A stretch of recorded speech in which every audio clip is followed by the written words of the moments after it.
સોનગઢ તાલુકાની પાણી પુરવઠા યોજનામાં ગંભીર ખામીઓ. નવી બનેલી ટાંકીઓમાં લીકેજથી ઉઠ્યા સવાલો. રાજ્ય સરકાર દ્વારા ગ્રામ્ય વિસ્તારોમાં પીવાના પાણીની સુવિધા મજબૂત બનાવવા કરોડો રૂપિયાના ખર્ચે પાણી પુરવઠા યોજનાઓ અમલમાં મૂકવામાં આવી રહી છે. જો કે સોનગઢ તાલુકામાં નવી બનાવવામાં આવેલી અંદાજે 60,000 લીટર ક્ષમતાવાળી પાણીની ટાંકીઓમાં ટેસ્ટિંગ દરમિયાન જ લીકેજ જોવા મળતા યોજનાની ગુણવત્તા સામે પ્રશ્નો ઊભા થયા છે. સ્થાનિકોના જણાવ્યા મુજબ અનેક ગામોમાં નવી ટાંકીઓમાં પાણી ભરતા જ વિવિધ સ્થળોએથી પાણી લીક થતું જોવા મળ્યું છે, જેના કારણે નિર્માણ કાર્યની ગુણવત્તા, તકનીકી દેખરેખ અને જવાબદાર અધિકારીઓની કામગીરી અંગે ચર્ચા શરૂ થઈ છે.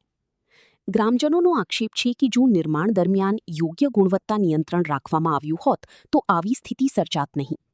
બીજી તરફ સંબંધિત વિભાગના અધિકારીઓ તમામ કામગીરી સલામત હોવાનું જણાવી રહ્યા છે, પરંતુ સ્થાનિકો ગ્રાઉન્ડ લેવલની સ્થિતિ અલગ હોવાનું કહી રહ્યા છે.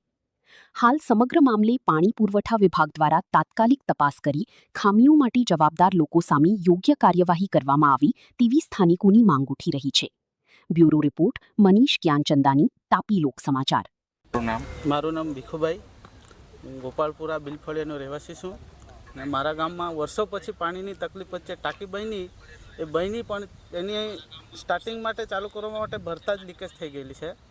અમારી એક આશાન વિશ્વાસ હતો કે આ ટાંકી સારી બનશે તો પાણી મળશે, પણ હવે અમને એવું લાગી રહ્યું છે કે અમારાથી બન્યું એ બી કંઈ કામનું નથી એવું લાગતું છે. લોકો પાણી માથે બહુ તકલીફ કરતા છે અમારા ફળિયામાં, એટલે થોડુંક સરકાર આના પર બી ધ્યાન આપે એવું અમારી મરજી છે.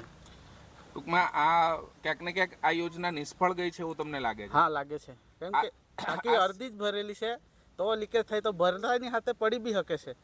હવે અમને ભય લાગતું છે ટાંકી નીચે ઊભા રહેવા માટે બી કે એ લોકો ભરે તો પડી બી જાય એમ. આ સિવાય તમારે ગોપાલપુરા ગામમાં કોઈ બીજી નળની વ્યવસ્થા કે તે કોઈ સ્ત્રોત ખરો પાણીનો? સ્ત્રોત તો મોટું નથી અમારે, નાની નાની ટાંકીઓ એમાં બી પાણી નથી. હવે કેટલા વર્ષોથી ટાંકીઓમાં નળનું પાણી નથી જોતા અમે. હેડપંપ ચાલે છે, પાણી ચાલે છે, ઉનાળામાં બંધ થઈ જાય છે.